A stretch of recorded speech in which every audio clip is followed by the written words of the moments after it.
ਅਗਲੀ ਖਬਰ ਵੱਲ ਚੱਲੀਏ। ਕਹਿੰਦੇ ਕੈਲੀਫੋਰਨੀਆ ਦੇ ਵਿੱਚ ਮੈਗਾ ਫਲੱਡ ਆ ਸਕਦਾ ਆ, ਜਿਹਦੇ ਨਾਲ 100 ਇੰਚ ਤੱਕ ਮੀਂਹ ਪੈ ਸਕਦਾ। ਇਹ ਸਾਇੰਟਿਸਟ ਨੇ ਵਾਰਨਿੰਗ ਦਿੱਤੀ ਹੈਗੀ ਆ।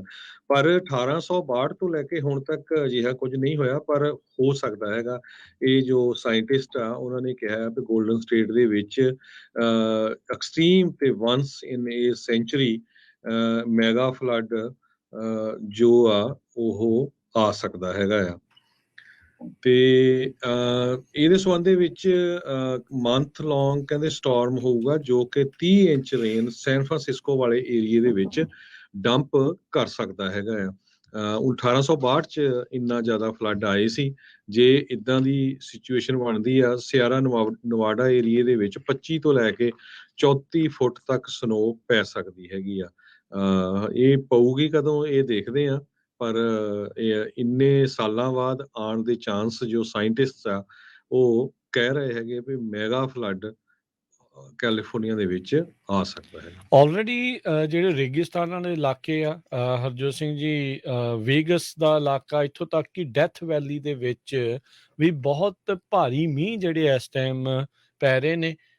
ਬੀਤੇ ਦਿਨਾਂ ਦੇ ਵਿੱਚ ਬਹੁਤ ਸਾਰੀਆਂ ਵੀਡੀਓਜ਼ ਸਾਹਮਣੇ ਆਈਆਂ ਸੀ ਵੀ ਕਿਸ ਤਰੀਕੇ ਨਾਲ ਮੀਂਹ ਇੰਨਾ ਕੁ ਜ਼ਿਆਦਾ ਪਿਆ, ਆਮ ਜੀਵਨ ਵੀ ਜਿਹੜਾ ਬੁਰੀ ਤਰ੍ਹਾਂ ਪ੍ਰਭਾਵਿਤ ਹੋਇਆ। ਇੱਥੋਂ ਤੱਕ ਕਿ ਜਿਹੜੇ ਕਸੀਨੋਜ਼ ਵਗੈਰਾ ਸੀ, ਜਿਹੜੇ ਹੋਟਲ ਸੀਗੇ, ਉਹਨਾਂ ਦੇ ਅੰਦਰ ਵੀ ਪਾਣੀ, ਛੱਤਾਂ ਜਿਹੜੀਆਂ ਆ ਉਹ ਵੀ ਚੋ ਗਈਆਂ।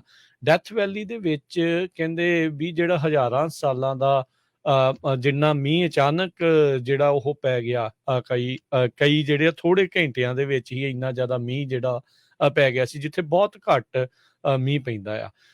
ਕੱਲ ਇੱਕ ਵੀਡੀਓ ਹਰਜੋਤ ਸਿੰਘ ਜੀ ਮੈਂ ਇਸ ਦੇ ਬਾਬਤ ਦੇਖ ਰਿਹਾ ਸੀ, ਇੱਕ ਮੈਟਰੋਲੋਜਿਸਟ ਦਿਖਾ ਰਿਹਾ ਸੀ ਵੀ ਜਦੋਂ ਡਰਾਊਟ ਪੈਂਦਾ ਆ ਤੇ ਉਸ ਤੋਂ ਬਾਅਦ ਦੇ ਵਿੱਚ ਕਿਉਂਕਿ ਉੱਤੇ ਜਿੰਨੀ ਵੀ ਵੈਜੀਟੇਸ਼ਨ ਆ ਉਹ ਸੜ ਜਾਂਦੀ ਆ, ਜੜ੍ਹਾਂ ਜਿਹੜੀਆਂ ਉਹ ਮਰੀਆਂ ਹੁੰਦੀਆਂ ਆ, ਤੇ ਪਾਣੀ ਦੇ ਰਸਣ ਦੀ ਜਿਹੜਾ ਵਿੱਚ ਰਸ ਜਾਂਦਾ ਹੈ ਧਰਤੀ ਦੇ ਵਿੱਚ, ਉਹ ਸ਼ਮਤਾ ਬਹੁਤ ਜ਼ਿਆਦਾ ਘਟ ਜਾਂਦੀ ਆ। ਸੋ ਜੇ ਰੈਗੂਲਰਲੀ ਮੀਂਹ ਪੈਂਦੇ ਹੋਣ, ਸਾਰਾ ਕੁਝ ਵਧੀਆ ਹੋਵੇ, ਤਾਂ ਫਿਰ ਤਾਂ ਪਾਣੀ ਧਰਤੀ ਦੇ ਵਿੱਚ ਜਾਣ ਨੂੰ ਈਜ਼ੀ ਰਹਿੰਦਾ ਆ।